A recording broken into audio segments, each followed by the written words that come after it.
Oke, hari ini kita topiknya menarik nih tentang bagaimana kita memilih media pembelajaran. Teman-teman yang sudah ngajar atau yang sudah pernah masuk ke kelas, tentunya selalu perlu menentukan ketika saya ngajar pakainya media apa, gitu nggak? Apakah pakai LKS aja? Apakah harus bikin media khusus? Apakah perlu video? Apakah hanya cukup dengan gambar atau nggak perlu media sama sekali misalnya ya. Nah, dari topik ini nanti kita akan kaji bagaimana seorang guru terutama di sekolah dasar nanti bisa memilih media pembelajaran yang akan digunakan di kelasnya gitu ya. Oke, kita cek. Nah, ada yang namanya model Azure ya, ASSURE. Ada A-nya analyze, kemudian S-nya ada state objective. Ini punten ya pakai bahasa Sunda teman-teman. Kemudian S yang kedua select or modify the media. Kemudian ada U utilize, R-nya require, learner respond, dan terakhir ada evaluate ya. Ada evaluate di atas ini. Nah, jadi dari ini kita akan gunakan pola ini untuk teman-teman sebagai guru nanti menentukan nanti medianya menggunakan apa dalam pembelajaran gitu ya. Kita coba cek. Jadi model Azure ini ada beberapa tahapan tadi ya, dari A sampai ke E ya, dari A, S, S, U, R, E gitu ya. Nah, di sini kita akan menganalize yang pertama tadi A-nya apa? Analyze learner karakteristik ya. Kita menganalisis learner apa artinya? Learner apa artinya? Belajar. Ya, kalau learn belajar, kalau learner berarti pembelajar atau siswa gitu ya. Berarti menganalisis apa? Karakteristik siswa. Menganalisis karakteristik siswanya gitu ya, learnernya. Jadi menganalisis karakteristik siswanya. Siswanya tuh senangnya gimana sih? Anaknya punya gaya belajar apa gitu ya. Siapa yang tahu ada berapa gaya belajar, Nak? Ada 3 ya. Ada berapa gaya belajar? Yang teman-teman tahu? Audio. Yuk, siapa yang tahu gaya belajar? Ada apa aja? Ada kinestetik, audio, Betul, audio, Visual, visual, kinestetik, visual, sama satu lagi estetik, kinestetik, betul. Ada auditory, ada visual, ada apa satu lagi? Kinestetik. Kalau auditory itu gimana? yang suka mendengar ibu pembelajarannya ditampilkan itu. Oke, dia lebih senang dengan media yang jenisnya audio gitu ya. Kalau visual? Melihat ibu. Sukanya dengan media yang dilihat, gambar, entah itu video gitu ya. Kalau kinestetik? Static. Kinestetik sukanya belajar dengan cara gimana? pakai gerakan. Pakai gerakan, ya betul. Jadi dia sukanya beraktivitas, entah itu jalan, entah itu bergerak gitu ya. Biasanya anak-anak kinestetik itu kalau belajar gini ada yang bergerak, entah tangannya mukul-mukul meja gitu ya, jentik-jentik meja, atau kakinya goyang-goyang gitu. Ada nggak yang suka belajar gitu? Ada. Kakinya goyang, nggak berhenti ya, tangannya ngetuk-ngetuk meja gitu misalnya. Nah, itu anak-anak yang biasanya kinestetik gitu ya. Nah, kita di tahap awal kita menganalisis bagaimana karakteristik dari siswanya tersebut gitu ya. Kemudian setelah kita tahu karakteristiknya, lalu lanjut kedua ada state objective. State objective itu artinya kita menyatakan, state itu menyatakan, objektif itu artinya tujuan gitu ya.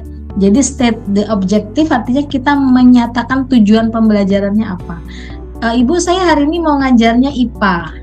KIKD-nya apa gitu. Atau kalau sekarang di kurikulum 2013 kan IPAS ya namanya ya, udah digabung sama IPS.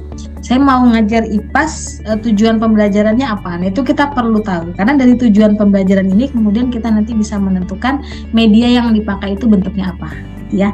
Kemudian yang ketiga, setelah kita tahu tujuan pembelajarannya, tujuan pembelajaran biasanya teman-teman lihatnya di mana?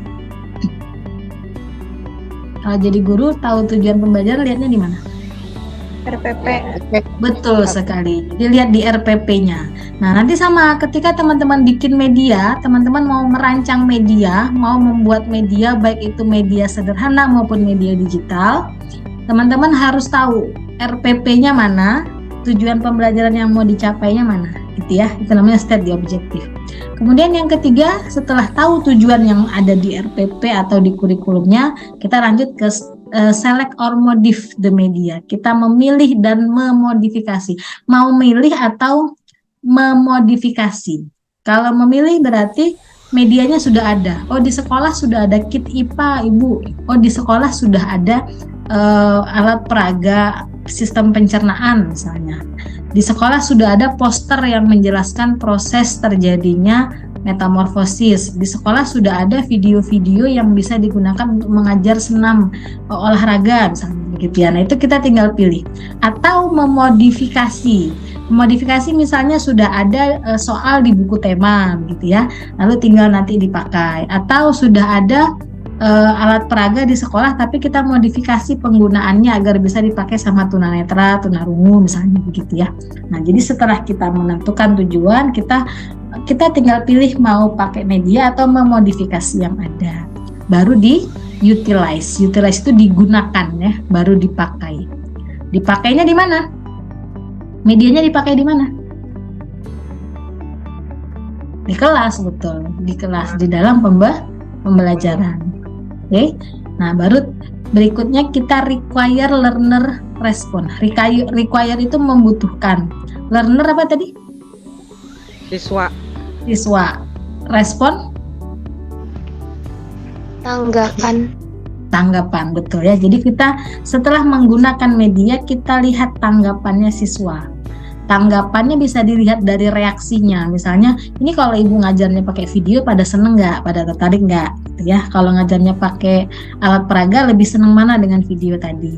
Atau juga melihat responnya dalam bentuk aktivitas pembelajarannya, apakah mereka bersemangat, apakah terlihat termotivasi atau tidak gitu ya. Apakah dari nilainya lebih bagus ataukah tidak. Nah, itu kita juga bisa anggap sebagai respon. Setelah itu baru terakhir kita evaluasi gitu ya. Apakah media ini ke depan mau dipakai lagi? Oh, hari ini saya ngajar sistem pencernaan pakai alat peraga. Ternyata anak-anaknya hasil ulangannya sudah bagus. Berarti kira-kira di pertemuan berikutnya boleh diulang lagi nggak pakai alat peraga? Boleh, Ibu.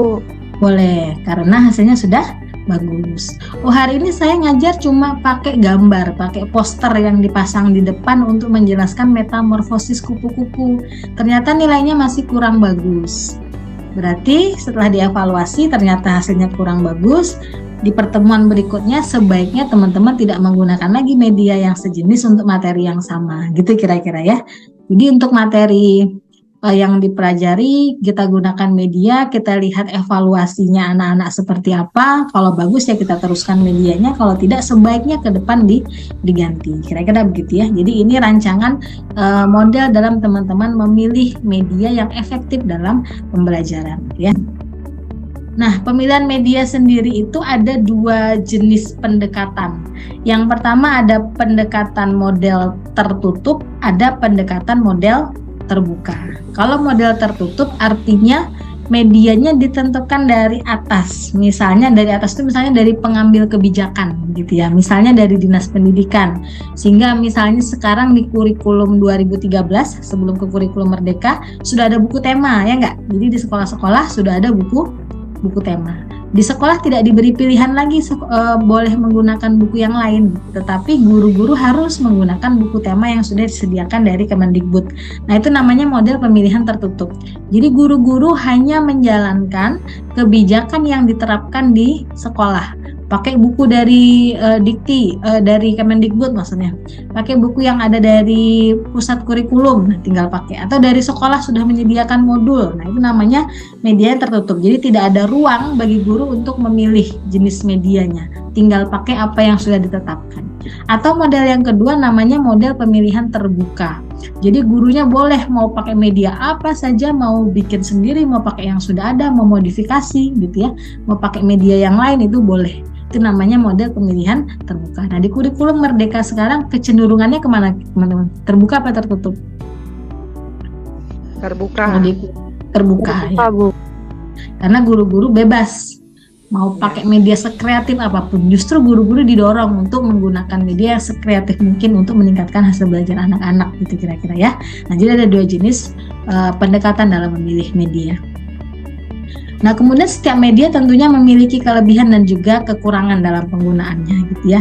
Nah, guru itu nanti ketika teman-teman sudah menjadi guru perlu tahu dan harus mengkaji kelebihannya apa sih, kekurangannya apa gitu ya. Pertimbangannya nanti teman-teman bisa memilih bahannya, mungkinnya ketersediaannya di sekolah, atau waktu, atau juga kemungkinan penggunaan. Misal kemarin kakak tingkatnya yang semester 7 itu lagi magang. Di satu sekolah itu kadang proyektornya cuma ada 1 gitu ya. Proyektornya cuma ada 1. Nah, kira-kira kalau dengan kondisi proyektor hanya cuma 1, teman-teman akan memilih mengajar menggunakan PPT atau menggunakan media-media yang tidak butuh proyektor kira-kira? Dengan kondisi di sekolah itu ada 6 kelas gitu misalnya ya, proyektornya cuma 1, kira-kira rebutan nggak? Rebutan. Ibu.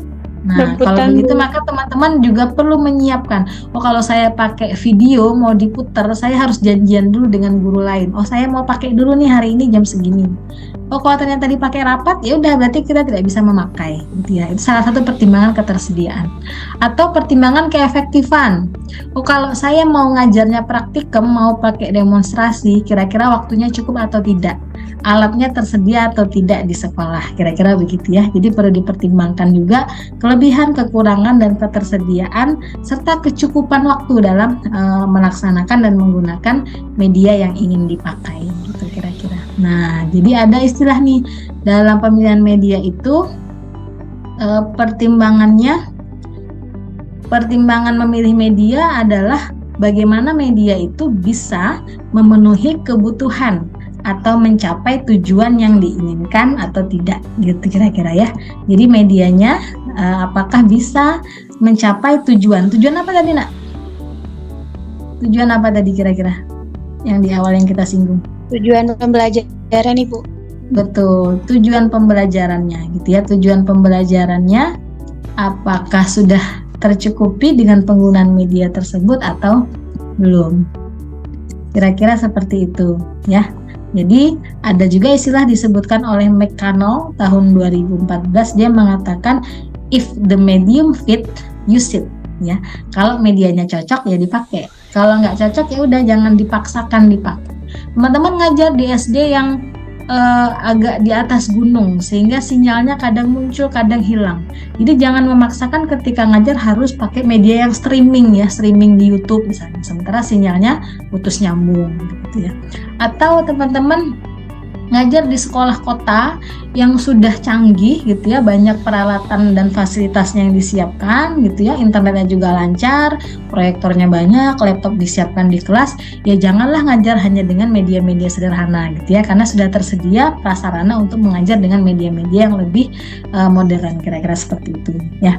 Jadi if the medium fits, use it gitu. Kalau medianya cocok sesuai dengan tujuan pembelajarannya, silakan bisa digunakan.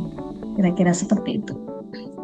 Nah, ini ada faktor-faktor dalam memilih media pembelajaran. Yang pertama tadi faktor tujuan pembelajaran ya, sesuai apa tidak dengan tujuan pembelajarannya. Kemudian yang kedua faktor efektivitas. Apakah nanti efektif untuk mencapai tujuan yang dimaksud. Kemudian yang ketiga ada faktor kemampuan guru dan siswa. Gurunya bisa nggak makainya? Kira-kira siswanya bisa atau nggak makainya? Itu juga faktor yang perlu dipertimbangkan. Lalu ada faktor fleksibilitas. Kita cek ya. Ada faktor fleksibilitas. Jadi apakah media yang digunakan dalam berbagai situasi itu tahan lama, hemat biaya, atau awet atau tidak ya. Ini gue pernah contohkan di kelas kan ya kemarin. Kalau teman-teman bikin media menggunakan yang busa itu apa namanya nak? Yang busa-busa itu? Squishy. Bukan apa? Lupa ibu. Styrofoam bukan Bu? Iya betul, styrofoam ya. Teman-teman bikin media pakai styrofoam kira-kira gitu. Kemudian disusunlah satu styrofoam, dibuat miniatur taman, di situ ada pohonnya, ada kursinya, ada orangnya ya, untuk mengajarkan bahasa Inggris. Oh, bahasa Inggrisnya pohon apa gitu ya. Nah, itu bagus sekali. Tetapi kemudian setelah selesai belajar itu ditaruh di atas lemari, Ibu bilang. Kita nggak tahu malamnya ada tikus yang lewat, ada cicak yang kemudian bertempat di situ. Akhirnya medianya besoknya berdebu, kotor dan lain sebagainya. Nah, berarti perlu juga dipertimbangkan keawetannya, kemudian ketahan lamaannya, kemudian dari segi biayanya juga terjangkau gitu ya. Mungkin secara biaya terjangkau bikin media pakai styrofoam, tetapi ternyata tidak awet atau hanya sekali pakai, atau paling tidak kalaupun awet hanya beberapa bulan, tidak bisa digunakan untuk tahun depan lagi gitu kira-kira ya. Jadi perlu dipertimbangkan keawetannya, kemudian ketahan lamaannya, kemudian tidak berbahaya gitu ya bahan-bahan yang digunakan dalam media tersebut, kira-kira begitu. Nah, kemudian yang berikutnya ada ketersediaan media. Apakah sesuai dengan kondisi di sekolah masing-masing? Seperti yang tadi Bu sampaikan. Kalau harus pakai listrik, di sekolahnya ada listriknya enggak? Kalau harus pakai internet, di sekolahnya stabil enggak jaringannya? Kalau harus pakai proyektor, memadai atau tidak jumlahnya? Gitu ya. Kemudian juga kesesuaian manfaat dan biaya. Jangan sampai media yang kita buat itu bagus, besar, mahal, tapi malah tidak sesuai dengan kebermanfaatannya. Ibu pernah dulu tahun berapa ya, kira-kira 3 tahun sebelum kalian ya, 3 tahun di atas kalian, ada ketika kita membuat media itu, mereka membuat miniatur rumah adat. Nah, bagus ya, membuat miniatur rumah adat dari Jambi. Membuatnya bagus sekali, pakai kayu dan ukurannya sebesar mobil bak. Kebayang nggak gedenya?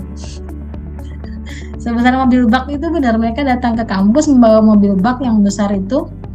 Rumah adatnya miniaturnya dibuat di situ, diangkut ke kelas untuk dilaksanakan pameran, karena waktu itu kita pamerannya masih pameran offline ya, langsung di gedung C begitu. Medianya sangat bagus tetapi malah repot gitu ya. Kebayang nggak teman-teman, satu mobil bak itu satu media, bentuknya miniatur rumah. Kebayang kalau gurunya mau ngajar rumah adat, mau dibawa ke kelas, bisa nggak bawa sendiri? Nggak bisa gitu, karena gede, berat. Bagus, memang bagus, Ibu akuin bagus, tetapi itu besar gitu ya, besar, berat, dan tentu kalau besarnya seperti itu biayanya juga tidak murah. Sementara manfaat yang diperoleh dengan benda sebesar itu, siswa baru mengenal satu jenis rumah adat gitu ya, dibandingkan teman-teman semisal membuat presentasi atau membuat video yang mengenalkan tentang rumah adat. Satu video masukkan ke flash disk, bawa ke kelas, masukkan ke laptopnya aja yang dinyalakan misalnya gitu ya, atau dari poster, atau dari miniatur gambar, atau dari media pop up book gitu misalnya ya. Jadi bisa dibuat berbagai jenis media lain sebagai alternatif yang biayanya lebih murah, manfaatnya lebih besar. Nah, jadi silakan nanti bisa dipertimbangkan terkait manfaat, biaya, dan juga kesesuaian dengan tujuan pembelajarannya. Berikutnya terkait dengan kualitas dan teknik. Nah, ini sempat Ibu singgung tadi ya. Perlu dipertimbangkan juga bagaimana kualitas medianya, tidak sekedar bisa dipakai sekali langsung dibuang, tidak sekedar sekali dipakai langsung tidak dipakai lagi gitu ya. Nah, begitu juga nanti teman-teman ketika mengembangkan proyek ini, silahkan nanti gunakan media-media yang kira-kira efektif, yang bagus, yang masih terjangkau biayanya, kualitasnya bagus, bisa digunakan secara lama oleh sekolah gitu ya. Karena nanti kita akan pamerkan secara digital, maka nanti media aslinya bisa dihibahkan ke kampus atau bisa diserahkan ke pihak sekolah. Jadi terserah ya, jadi dari yang teman-teman kembangkan nanti boleh dihibahkan ke sekolah atau bisa diserahkan ke kampus begitu kira-kira ya. Nah, jadi perlu pertimbangan beberapa hal tadi ya untuk pemilihan media yang akan kita menggunakannya. Kira-kira seperti itu ya. Jadi singkat saja mungkin materi hari ini kaitannya dengan bagaimana memilih media.